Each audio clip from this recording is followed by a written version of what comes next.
to us. And so what's the problem? The problem is in Matthew chapter 8. You remember, if you've gone to church a half a dozen times, we call this the Lord's Prayer. Our Father, which art in heaven.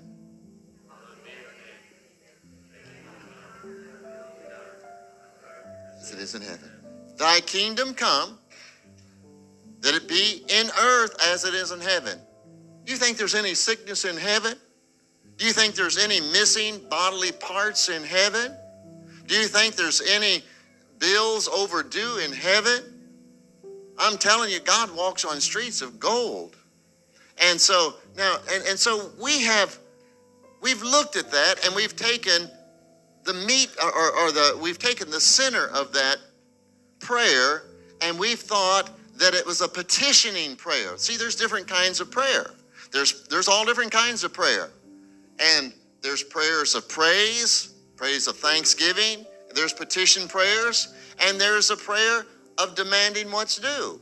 Not demanding God, but let me share with you. This particular prayer, if you'll read the introduction of it in verse 8, that Jesus said, he says, don't be like the heathen and think that your prayer is going to be heard by vain repetitions. That we think, well, that's what the heathen do, over and over. Don't you know God heard you the first time? God's not hard hearing.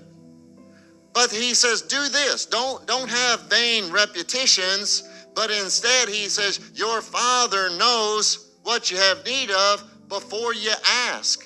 In my book, and this lady here, this one, Mystery of the Ages, you'll see one chapter is on a tale. There's 68 verses just in the New Testament that uses that Greek word ateo, which in the Greek it says to strictly demand what is due. In the book of James in chapter 4 verse 2, the Bible says, you have not because you ask not. Because you strictly don't demand what's due. Who are we demanding? You don't want to demand God. Last night we talked about that. I told you how big he is. He's a big God. His little toe wouldn't even fit in our solar system. He's a big God. You don't want to get smart with him. We're not demanding God, but it's the devil that has stole our goods. The devil has stole our goods. You know, my family, you know, I'm a true